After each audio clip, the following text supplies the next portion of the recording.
नमस्कार, सी न्यूज भारत में आप सभी का स्वागत है। मैं हूं आपके साथ रुचा सिंह। वक्त हो चुका है न्यूज बुलेटिन का। न्यूज बुलेटिन में बात करेंगे बयाना की, जहां स्वच्छ तीर्थ अभियान के तहत कार्यकर्ताओं ने चेतन हनुमान मंदिर की साफ सफाई की। साथ ही बात होगी हमीरपुर की, जहां पुलिस ने फरार लुटेरे को किया गिरफ्तार। और बताएंगे कैसे रेवाड़ी में रामलला की प्राण प्रतिष्ठा में सहभागी बन रहे नन्हे मुन्ने बच्चे। और भी तमाम खबरों पर आइए करते हैं विस्तार से चर्चा। खबर बयाना से है, जहां प्रधानमंत्री नरेंद्र मोदी के आह्वान पर इन दिनों भाजपा की ओर से देश भर में स्वच्छता अभियान चलाया जा रहा है। इसी क्रम में शनिवार को बयाना में भाजपा की ओर से कस्बे के चेतन हनुमान मंदिर परिसर में स्वच्छता अभियान चलाया गया। विधानसभा स्वच्छता अभियान संयोजक रमन धाकड़ के नेतृत्व में कार्यकर्ताओं ने मंदिर के आंतरिक और बाहरी परिसर की साफ सफाई की। इस दौरान स्वच्छता अभियान संयोजक धाकड़ ने कहा कि धार्मिक स्थलों को साफ रखने की जिम्मेदारी हम सभी की है, क्योंकि स्वच्छता में ही ईश्वर का वास होता है। इसके साथ ही साफ सफाई से बीमारियां भी नहीं पनपती हैं। इस दौरान विकसित भारत यात्रा संयोजक डॉक्टर पद्म सिंह धाकड़, कृष्ण मुरारी धाकड़, नानना, महेंद्र, गजेंद्र, उदयभान, धर्म सिंह, हरि सिंह, जितेंद्र, देवकी नंदन, श्रीराम धाकड़ मौजूद रहे। बयाना से सी न्यूज संवाददाता लोकेंद्र की रिपोर्ट। खबर हमीरपुर से है, जहां पुलिस ने फरार लुटेरों को किया गिरफ्तार। दिसंबर में हुई लूट की घटना में था फरार। पुलिस ने घेराबंदी कर लुटेरों को किया गिरफ्तार। वहीं तमंचा, बैंक पासबुक और रुपए की बरामद। वहीं लुटेरे को सुमेरपुर की लक्ष्मीबाई तिराही से गिरफ्तार किया गया है। हमीरपुर से सी न्यूज संवाददाता जितेंद्र कुमार पंडित की रिपोर्ट। खबर हमीरपुर से, जहां सेल टैक्स और जीएसटी ने ज्वेलर्स की दुकान पर की छापेमारी। जीएसटी व टैक्स चोरी के मामले को लेकर की जा रही है जांच। छापेमारी से दुकानदारों में मचा हड़कंप। कई ज्वेलर्स मौके से फरार। सुमेरपुर के रामलीला मेन मार्केट स्थित राजा ज्वेलर्स का मामला बताया जा रहा है। खबर कानपुर से, जहां कड़ाके की ठंड के चलते आम जनमानस अस्त व्यस्त हो गए हैं, जिसको लेकर जगह जगह लोग अलाव का सहारा लेते खड़े होते नजर आ रहे हैं। वहीं लोगों को पूरे दिन धूप देखने को नहीं मिल रही है। लोगों का ये कहना है कि सरकार द्वारा कहीं भी अलाव की व्यवस्था नहीं की गई है। जहां एक तरफ जिलाधिकारी द्वारा हर क्षेत्र में अलाव पहुंचाने की बात कही गई थी, वहीं दूसरी तरफ नगर निगम एवं उनके पार्षद अपने अपने क्षेत्रों में इस कड़ाके की ठंड में राह चलते जनमानस तक अलाव पहुंचाने में असफल साबित हो गए हैं। चंद्रशेखर आजाद कृषि एवं प्रौद्योगिकी विश्वविद्यालय के मौसम विभाग से मौसम वैज्ञानिक डॉक्टर एसएन सुनील पांडे ने आगामी 5 दिनों के मौसम की जानकारी दी है और ठंड जारी रहने की बात कही है। आइए जानते हैं इस विषय में मौसम वैज्ञानिक डॉक्टर एसएन सुनील पांडे ने आगे क्या कुछ कहा। कानपुर में कड़ाके की ठंड पड़ रही है, जिसको चलते आम जनमानस अस्त व्यस्त हो गया है। जगह जगह लोगों द्वारा अलाव जलाए जा रहे हैं। राह चलते जो लोग हैं वो अलाव के पास ही खड़े नजर आ रहे हैं। और जो नगर निगम इसको लेकर कितनी जागरूक है, हमारी टीम द्वारा जब जाना गया तो जानकारी ये मिली कि सरकार द्वारा, जिलाधिकारी द्वारा अलाव जलाने की क्षेत्र में पहुंचाने की बात कही गई थी, मगर उसको नगर निगम एवं उनके सभी पार्षद अपने अपने क्षेत्रों में इस कार्य को करने में असफल साबित हो रहे हैं। लोगों का ऐसा कहना है कि कोई सरकार द्वारा कोई भी ऐसी अलाव की व्यवस्था क्षेत्र में नहीं पहुंच पा रही है। सीएसए के मौसम वैज्ञानिक ने भी आज सुबह आगामी 5 दिनों के मौसम की जानकारी दी थी और ठंड जारी रहने की बात। चंद्रशेखर आजाद कृषि एवं प्रौद्योगिकी विश्वविद्यालय के मौसम विज्ञान विभाग से मैं कृषि मौसम वैज्ञानिक डॉक्टर एसएन सुनील पांडे। मौसम विज्ञान विभाग का पूरा अनुमान है कि अभी भी अगले 5 दिन तक लगातार इसी तरह से डेंस फॉग के साथ सर्दी बनी रहेगी और लगातार शीतलहरी भी चलती रहेगी। इस तरह की स्थितियां पूरे महीने के आखिरी तक चलने की पूरी संभावना है। कानपुर से कैमरा पर्सन दीपक विश्वास के साथ सी न्यूज संवाददाता भरत पांडे की रिपोर्ट। राम आएंगे एक प्रयास नन्हे मुन्नों का। रामलला की प्राण प्रतिष्ठा में सहभागी बन रहे नन्हे मुन्ने। बता दें, 500 वर्षों के लंबे इंतजार के बाद 22 जनवरी को अयोध्या में होने वाली रामलला की प्राण प्रतिष्ठा समारोह को लेकर देश भर में दीपावली जैसे उत्सव का माहौल है। इसी कड़ी में हरियाणा के रेवाड़ी में भी एक डांस एकेडमी ने 3 से 5 वर्ष के छोटे छोटे बच्चों को राम आएंगे जैसे खूबसूरत चर्चित राम भजन की प्रस्तुति के लिए तैयार किया है, जो अपने आप में एक अच्छा प्रयास है। आप भी देखिए इन नन्हे मुन्नों की मनमोह लेने वाली ये प्रस्तुति राम आएंगे। इस संदर्भ में डांस एकेडमी की निर्देशिका मीनू सिक्का सहित बच्चों के अभिभावकों की माने तो ये बड़े गौरव की बात है कि 22 जनवरी को देश के यशस्वी प्रधानमंत्री नरेंद्र मोदी के हाथों अयोध्या में रामलला की प्राण प्रतिष्ठा होने जा रही है। एकेडमी का भी एक छोटा सा प्रयास है कि बच्चों को राम आएंगे की प्रस्तुति तैयार करवाकर प्राण प्रतिष्ठा का सहभागी बनाया जा सके।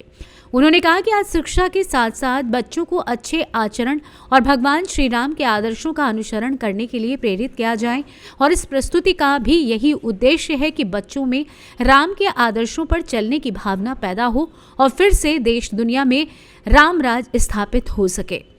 आइए जानते हैं इस विषय में डांस एकेडमी की निर्देशिका मीनू सिक्का और अभिभावकों का क्या कुछ कहना है। आप लोग क्या कहेंगे आने वाली 22 तारीख पूरा देश उत्साहित? हाँ जी, पूरा देश बहुत उत्साहित है और मंदिर को सजा रहे हैं, घर को सजा रहे हैं। ये हमारी दूसरी दिवाली है और बच्चों में भगवान राम के पद चिन्हों पर चलने के लिए प्रेरित कर रहे हैं। उनको रामायण भी दिखा रहे हैं और पूरी उनकी गाथा भी सुना रहे हैं। जैसे भगवान राम वन में जाकर अपने पिता के आज्ञा का पालन करते हैं, वैसे ही आज के बच्चे भी करें। जी, डांस एकेडमी की निर्देशिका मीनू सिक्का भी हमारे साथ है। मीनू, क्या कहेंगे कि जिस तरीके से अपने बच्चों को तैयारी कर रहे हैं, राम आए? अब तो ये तो सबको ही पता है कि रामलला आ रहे हैं और हमने भी छोटी सी तैयारी की थी। हमारा थोड़ा छोटा सा प्रयास था, बच्चों को डांस के जरिए से हमने रामलला राम के आदर्शों पर चलने के लिए हमने बच्चों को सिखाया, थोड़ी प्रेरणा दी ताकि वो भी सत्य की राह पर चले और राम जी के आदर्शों का पालन करें। और इसको हम अच्छे से दिवाली की तरह मनाएंगे, दीप जलाएंगे और अच्छे से मनाएंगे। हाँ जी, रामलला आ रहे हैं और हमने भी छोटी सी तैयारी की थी। हमारा थोड़ा छोटा सा प्रयास था, बच्चों को डांस के जरिए से हमने रामलला राम के आदर्शों पर चलने के लिए हमने बच्चों को सिखाया, थोड़ी प्रेरणा दी ताकि वो भी सत्य की राह पर चले और राम जी के आदर्शों का पालन करें। और इसको हम अच्छे से दिवाली की तरह मनाएंगे, दीप जलाएंगे और अच्छे से मनाएंगे। हाँ जी, आप लोग क्या कहेंगे आने वाली 22 तारीख पूरा देश उत्साहित? हाँ जी, पूरा देश बहुत उत्साहित है और मंदिर को सजा रहे हैं, घर को सजा रहे हैं। ये हमारी दूसरी दिवाली है और बच्चों में भगवान राम के पद चिन्हों पर चलने के लिए प्रेरित कर रहे हैं। उनको रामायण भी दिखा रहे हैं और पूरी उनकी गाथा भी सुना रहे हैं। जैसे भगवान राम वन में जाकर अपने पिता के आज्ञा का पालन करते हैं, वैसे ही आज के बच्चे भी करें। जी, रेवाड़ी से सी न्यूज संवाददाता चैन सिंह की रिपोर्ट। खबर इटावा से, जहां भारतीय जनता पार्टी द्वारा नवनियुक्त मंडल अध्यक्षों की घोषणा। असनीत यादव को सफाई मंडल अध्यक्ष पद की जिम्मेदारी सौंपी गई, जिनसे कार्यकर्ताओं में काफी जोश दिखाई दिया। उनका सफाई ब्लॉक में पार्टी कार्यकर्ताओं और पदाधिकारियों ने जोरदार स्वागत किया। उन्होंने कहा कि मैं हर जाति, धर्म और असहाय गरीबों की सेवा में तत्पर रहूंगा। महावीर संखवार, अंकुर चौधरी, गजेंद्र शाक्य, हीरापुर, अमित राजपूत, कई पार्टी पदाधिकारी मौके पर मौजूद रहे। इटावा से सी न्यूज संवाददाता आशीष कुमार की रिपोर्ट।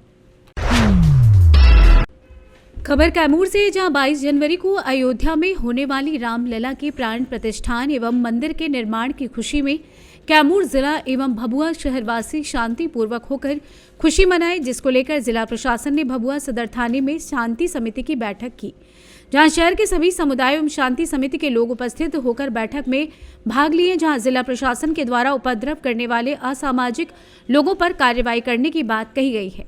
बता दें, कैमूर में भव्य शोभा यात्रा निकाली जाएगी, जो पूरे शहर में घुमाई जाएगी, जिसमें जिले के कोने कोने से श्रद्धालु पहुंचकर शोभा यात्रा को और भी भव्य बनाएंगे। वहीं शांति समिति की बैठक में भभुआ एसडीएम विजय कुमार ने कहा कि शहर में 22 जनवरी को निकाले जाने वाली शोभा यात्रा को देखते हुए पुलिस बल की तैनाती हर चौक चौराहों पर की जाएगी। वहीं बैठक में पहुंचे भभुआ नगर परिषद सभापति विकास तिवारी और बबलू तिवारी ने कहा कि 22 जनवरी को पूरे शहर के साथ साथ शहर के सभी बड़े मंदिरों को साफ सफाई कराया जाएगा और राम लला के प्राण प्रतिष्ठान को खुशी खुशी मनाया जाएगा और यहाँ के सभी लोग रात में घर पर दीपक जलाकर रामलला के प्राण प्रतिष्ठान को खुशी खुशी मनाएंगे। आइए जानते हैं इस विषय में एसडीएम विजय कुमार, एसडीपीओ शिवशंकर कुमार और नगर परिषद सभापति विकास तिवारी ने क्या कुछ बताया। नगर के लोगों से क्या अपील करना चाहिए? नगर के लोगों से यही अपील करते हैं कि सब सद्भावना भाईचारे की दृष्टि से जो 22 तारीख को राम जी का प्राण प्रतिष्ठा या स्थापना हो चुका है, उनको शांति से लोग मनाएं। हम अपने तरफ से पूरे शहर को साफ सफाई की व्यवस्था कर दे हैं। नगर विकास से हमारे पास लेटर भी आया है। 22 तारीखों के सारे मंदिरों में साफ सफाई के लिए हम सारे मंदिरों को साफ सफाई करा रहे हैं। वहाँ पे कर्मचारी डिस्ट्रीब्यूट कर चुके हैं। अब यही अपील करना चाहिए, एकदम शांति से सद्भावना से लोग मनाएं। जी सड़क जाम हुआ है, उसमें हम लोग प्राथमिकी दर्ज किए हैं। क्या आगामी 22 जनवरी को जो अयोध्या में श्री राम जी के जो प्राण प्रतिष्ठा हो रहा है मंदिर का, उसके उपलक्ष्य में यहाँ पे भी भगवा में भी जो लोकल शहरवासियों के द्वारा बहुत बड़ा कार्यक्रम किया जा रहा है। तो उसके बारे में आज बुलाकर जानकारी ली गई कि इनके द्वारा क्या क्या प्रोग्राम है और क्या कहते हैं कि इसमें मेन है कि सर्व सुरक्षा व्यवस्था के हम लोग असेसमेंट किए हुए हैं। जहाँ कहीं भी फोर्स का आवश्यकता हम लोग हर जगह डिप्लॉय कर रहे हैं, हर जगह प्रतिनियुक्ति की जाएगी पुलिस अधिकारियों का, मजिस्ट्रेट की भी। इसके अलावा है कि जुलूस वगैरह निकालने का प्रोग्राम को पूर्णतः प्रतिबंधित किया गया है। हम सभी से अनुरोध भी करते हैं कि इस पर जुलूस वगैरह को अलाउ नहीं किया गया। अब मंदिर प्रांगण में रहते हुए जो भी पूजा पाठ अर्चना किया जाएगा उसमें कोई दिक्कत नहीं है और शांतिपूर्वक हम उम्मीद करते हैं कि सभी लोग इस प्राण प्रतिष्ठा समारोह को अच्छे तरीके से और इस सद्भावपूर्ण माहौल में मनाएंगे। हाँ, जो कैमरा वगैरह जो हम लोग का जो सिक्योरिटी प्रबंध है वो लोग पूर्ण रहेगा, वीडियोग्राफी भी कराई जाएगी, ड्रोन भी रहेगा और उसके अलावा हम लोग का शादी लिबास में पुलिसकर्मी घूमते रहेंगे। जो भी सूचना जहाँ से भी हम लोग संकलित करके जो भी कार्रवाई हो तत्काल उससे करेंगे। धन्यवाद। जी, शांति समिति की बैठक में शांति समिति के बैठक में निर्णय लिया गया है कि हमारे शहर का ये जो कार्यक्रम है बहुत भव्य कार्यक्रम है और इसको हमारे हिंदू भाई लोग कम से कम शांति से और उल्लास से मिला। 500 साल के बाद हम लोग बड़ा किस्मत वाले हैं कि हम लोग के जिम्मे ये आई है ये राम के प्रति कुछ कार्य करने की। तो इसको मर्यादा में रह करके इसको अति उत्साह से मनाएं, लेकिन सब चीज को देखते हुए, सौहार्द को देखते हुए, सभी भाईचारा बनाए हुए रहें। अभी प्रशासन से आप क्या उम्मीद है? प्रशासन से उम्मीद करते हैं कि जो भी थोड़ा सा राक्षसी प्रवृत्ति के लोग हैं उस तो जरूर रहेंगे। जहाँ पूजा पाठ का समय होता है ना, वहाँ विघ्न करने वाले लोग जरूर रहते हैं। तो प्रशासन से मेरी उम्मीद है कि कम से कम उन लोग को देखते रहें और अपने ढंग से उनको, क्योंकि हम अपन नहीं चाहते कि हमारे कार्यकर्ता उसमें परेशान हो। दुकान है उस पर वो तो बंद, ये तो बंद होना चाहिए और प्रशासन का दायित्व है, इस पर प्रशासन का दायित्व है, बनता है कि वो कैसे बंद कराए। हम लोग एसपी सर से मिले हुए हैं, जिला के कैप्टन जो हैं सर उनसे मिले हुए हैं। वो बोले कि ठीक है मैं कोशिश करके जरूर बंद कराऊंगा। ये मैं आज की शांति समिति की बैठक में इस बात को रखा गया है। आज की शांति समिति में अभी नहीं रखा गया, अभी तो बैठक स्टार्ट हुई है, अभी इस पर विशेष चर्चा हो रही है। शांति समिति का चीज नहीं है, ये विश्व हिंदू परिषद का चीज है और विश्व हिंदू परिषद अपने ढंग से इस चीज को वो करे। सुनील कुमार केसरी, विश्व हिंदू परिषद जिलाध्यक्ष। कैमूर से सी न्यूज संवाददाता ओम प्रकाश तिवारी की रिपोर्ट। खबर मध्य प्रदेश से है, जहां नरसिंहपुर जिले की करेली तहसील में विगत 6 जनवरी की रात आदिनाथ दिगंबर जैन मंदिर से अष्ट धातु की 4 मूर्तियां चोरी हुई थी, जो कि करेली थाने के अंतर्गत एक खेत में आज खंडित अवस्था में मिल गई है। लेकिन उसके बाद भी संपूर्ण जैन समाज का आक्रोश देखने को मिल रहा है। थाने के सामने ही धरने पर बैठ गई महिलाएं और बच्चे, क्योंकि भगवान का सिर ही अलग कर दिया गया। इससे ज्यादा शर्म की बात क्या होगी कि वो मूर्तियां खंडित हो चुकी हैं, जिससे संपूर्ण जैन समाज में आक्रोश है। आज जिस तरह से मूर्तियां मिली हैं, बहुत देर से महिलाओं का सबका यहाँ जवाब लगा है, क्या बात हुई है और क्या अंतिम निर्णय है? देखिए, बेसिकली जब घटना हुई उसके बाद से लगातार 2 टीमें जिले से बाहर जो है उनके आरोपियों की आइडेंटिफिकेशन अगले दिन ही हो गई थी, उनके रेड्स पे लगी हुई थी। हिस्ट्री सीटर हैं, लंबे समय से लगभग 12-15 साल से वो जो है चोरियां कर रहे हैं, घटना कर रहे हैं। तो टीम जो है उनकी गिरफ्तारी तो हो ही जाएगी, उस पर जो है टीम लगातार लगी हुई है। मेरे द्वारा ये आश्वासन दिया गया है कि अगले 2 दिवस में जो है चोरों पे जो है कार्रवाई कर दी जाएगी। थाना प्रभारी द्वारा भी, जो थाना प्रभारी स्वयं अभी जो है जहाँ पे रेड करना है वहाँ भी जिले से बाहर है और रेड की टीम को लेकर के बाहर है, उनके द्वारा भी आश्वासन दिया गया है कि अगले 2 दिनों में कार्रवाई कर दी जाएगी। साथ ही साथ मेरे द्वारा अतिरिक्त पुलिस अधीक्षक को भी जो है जाँच जो है आज ही सौंपी जाएगी और मैं इन्हें अगले 1 दिन में ही जो भी कमी है थाना प्रभारी की एवं इन्वेस्टिगेटिंग टीम की, इसकी भी जो है मैं इनसे जो है। मध्य प्रदेश से सी न्यूज संवाददाता दीप तिवारी की रिपोर्ट। खबर रतलाम से है, जहां अयोध्या में 22 जनवरी को श्री राम मंदिर प्राण प्रतिष्ठा महोत्सव को लेकर पूरे देश में उत्साह है। कलमकार भी इसमें पीछे नहीं है। शनिवार को कलम और माइक थामने वाले हाथों ने झाड़ू उठाई और स्वच्छता अभियान में अपनी सहभागिता निभाई। रतलाम प्रेस क्लब द्वारा पावर हाउस रोड स्थित प्रेस क्लब भवन पर विशेष सफाई अभियान चलाया गया, जहां पत्रकार सदस्यों ने अपने कार्यों के बीच से समय निकालकर श्रम दान किया। अपने क्लब के भवन की स्वच्छता के लिए पत्रकारों ने 3 मंजिला भवन की सफाई अपने हाथों से की। किसी ने झाड़ू लगाई तो किसी ने पोंछा। रतलाम से सी न्यूज़ संवाददाता हुसैन खान की रिपोर्ट। रतलाम जिले के आलोट में भगवा झंडे को उतारने की बात पर 2 पक्षों में विवाद हो गया। विवाद के बाद पुलिस ने दोनों पक्षों के खिलाफ प्रकरण दर्ज कर लिया है। बता दें कि जहां एक ओर पूरा देश 22 जनवरी को होने वाली अयोध्या में श्री राम मंदिर की प्राण प्रतिष्ठा को लेकर उत्सव मना रहा है, वहीं आलोट थाना क्षेत्र अंतर्गत ग्राम सालाखेड़ी में नाबालिग बच्चों द्वारा भगवा झंडे उतारने की बात पर 2 पक्षों में विवाद हो गया। घटना की जानकारी लगते ही आलोट थाना पुलिस घटनास्थल पर पहुंची, जहां दोनों पक्षों के लोगों को थाने पर लाई। पुलिस ने दोनों पक्षों के खिलाफ प्रकरण दर्ज किया है, जिसमें एक पक्ष के आरोपियों के ऊपर धार्मिक भावनाओं को भड़काने सहित अन्य धाराओं में प्रकरण दर्ज कर लिया गया है, तो दूसरे पक्ष की महिलाओं सहित अन्य लोग आलोट थाने पर पहुंचे और मारपीट करने जैसे गंभीर आरोप लगाए, जिसके बाद पुलिस ने दूसरे पक्ष के ऊपर मारपीट व बलवा तथा एट्रोसिटी एक्ट सहित कई धाराओं में 1 दर्जन से अधिक लोगों को आरोपी बनाया गया।